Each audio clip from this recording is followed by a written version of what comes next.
কোনো রকম চাল ভেজানো বা চাল বাটার ঝামেলা ছাড়াই এত সুন্দর স্পঞ্জি জালিদার নরম তুলতুলে এই পিঠে একবার হলেও বানিয়ে দেখুন। একবার বানালে আবারও বানাতে ইচ্ছে করবে। এতটাই নরম হয় যে মুখে দেওয়ার সঙ্গে সঙ্গে মিলিয়ে যাবে।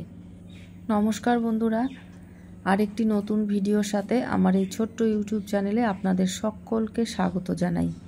তাহলে বন্ধুরা চলুন দেখে নেওয়া যাক কিভাবে এই পিঠেটি তৈরি করতে হয়। এই পিঠেটি তৈরি করার জন্য আমি একটি বাটি নিয়ে নিয়েছি, আর এই বাটি মাপ করে এক বাটি সুজি নিয়ে নিলাম। এবারে দিয়ে দিলাম স্বাদ অনুযায়ী লবণ।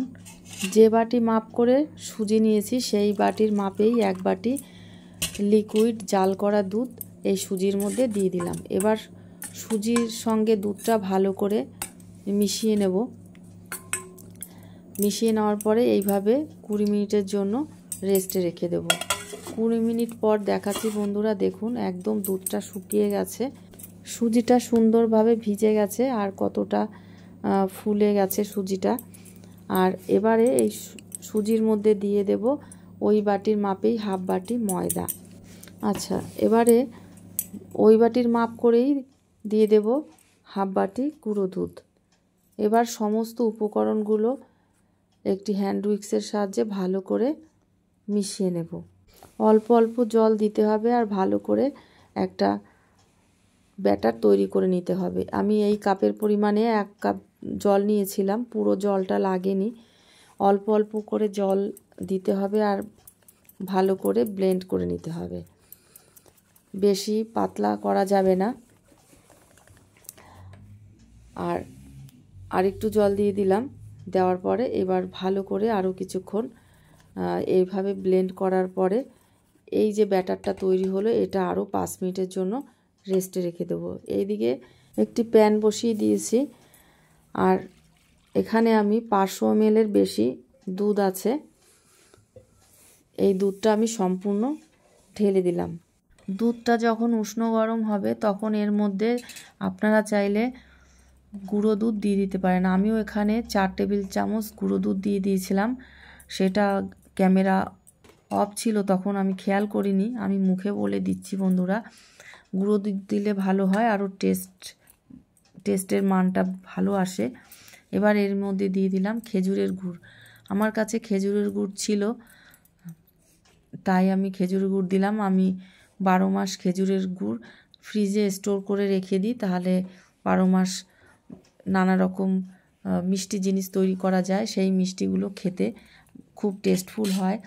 এখন তো ঠান্ডা পড়ে গেছে, খেজুর গুড় বাজারে পাওয়া যাচ্ছে, আপনারা খেজুরের গুড় বা চিনি যেটা খুশি ব্যবহার করতে পারেন। আমার দুধটা রেডি হয়ে গেছে। এই দিকে যে ব্যাটারটা আমি রেখে দিয়েছিলাম সেই ব্যাটারটা 5 মিনিট হয়ে গেছে। 5 মিনিট পরে আমি ফিরে এসেছি।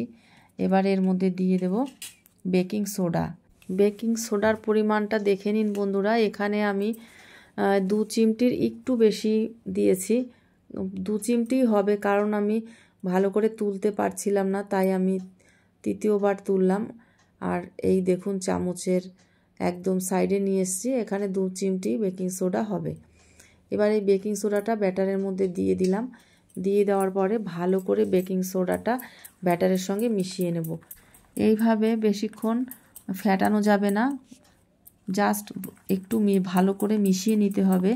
মিশিয়ে নেওয়ার পরেই রেখে দেওয়া যাবে না, তাহলে এর যে কাজটা সেটা ভালো আসবে না। সঙ্গে সঙ্গেই পিঠেটা তৈরি করে নিতে হবে। এবার যে বাটিতে পিঠেগুলো তৈরি করব সেই বাটির মধ্যে একটু ঘি মাখিয়ে নিয়েছি আগে থেকেই। আমি 2 রকমভাবেই আপনাদেরকে দেখাবো। বাটি তো সবার ঘরেই আছে, তাহলে বাটি দিয়ে এইভাবে আপনারা করতে পারেন।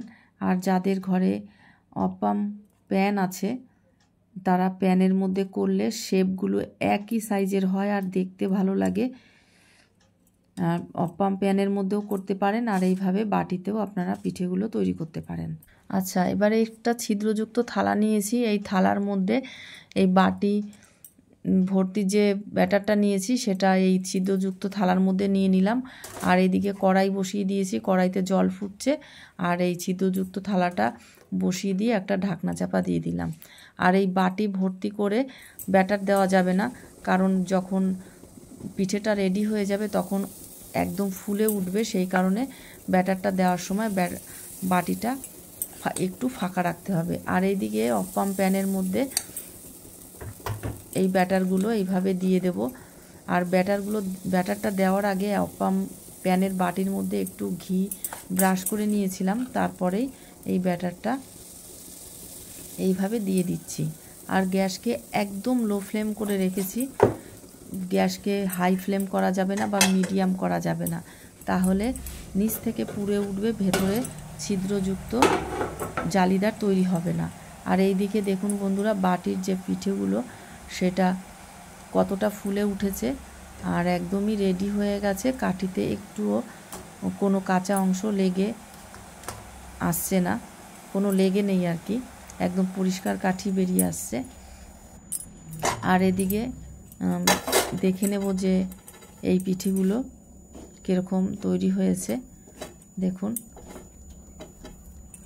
এরকম একদম ফুলকো ফুলকো অপ্পাম প্যানের মধ্যে পিঠেগুলো রেডি হয়ে গেছে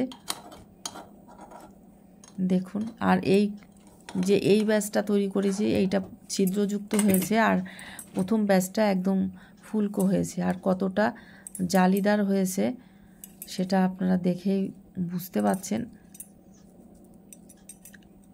আর এই পিঠেগুলো দুধে ভিজালে কি বলবো বন্ধুরা, একদম নরম তুলতুলে হয়ে যাবে। আর এই বাটিতে যে পিঠেগুলো তৈরি করেছি এইটা একটু ঠান্ডা হওয়া পর্যন্ত অপেক্ষা করতে হবে, ঠান্ডা হলে পরে বাটির থেকে ইজিভাবে বেরিয়ে আসবে। আর দেখুন বাটির পিঠেগুলো কিভাবে খুব সহজেই বেরিয়ে আসছে আর কতটা নরম হয়েছে আপনাদেরকে একটু দেখাচ্ছি। দেখুন একদম নরম তুলতুলে। আর পিঠেগুলো দেখুন বন্ধুরা ভীষণ জালি যুক্ত তৈরি হয়েছে, অসংখ্য জালি, আর কতটা নরম। আর দুধের সঙ্গে দিলে পরে মানে 1 থেকে 1.5 ঘন্টা যদি রাখা হয়, 1 ঘন্টা মতন, তাহলে একদম ভিজে আরও ডবল হয়ে যাবে, এতটাই নরম তুলতুলে হবে। আর দুধটা সবসময় পাতলা রাখবেন, বেশি গাঢ় তৈরি করবেন না। পাতলা দুধ হলে পিঠের মধ্যে খুব সুন্দরভাবে ঢুকবে আর পিঠেগুলো সুন্দর ভিজবে। আর এইভাবে পিঠেগুলো দেওয়ার পরে 2 থেকে 3 মিনিট একটু জাল করে আমি নিয়েছি, তাহলে আরও খুব তাড়াতাড়ি পিঠেগুলো ভিজে যাবে। এই ভিডিওটি যদি আপনাদের ভালো লেগে থাকে আপনাদের বন্ধু বান্ধবের কাছে শেয়ার করবেন, যাতে তারা এই ভিডিওটি দেখে উপকৃত হয়, বাড়িতে এইভাবে এই পিঠেটি তৈরি করতে পারে। এখন তো শীত চলে এসছে, সব সময় চাল ভেজানো বা চাল গুঁড়ো করা একটা ঝামেলা, সেই ঝামেলা ছাড়াই মানে চাল বাটা ভেজানো ঝামেলা ছাড়াই এইভাবে বাড়িতে এই পিঠেটি তৈরি করুন।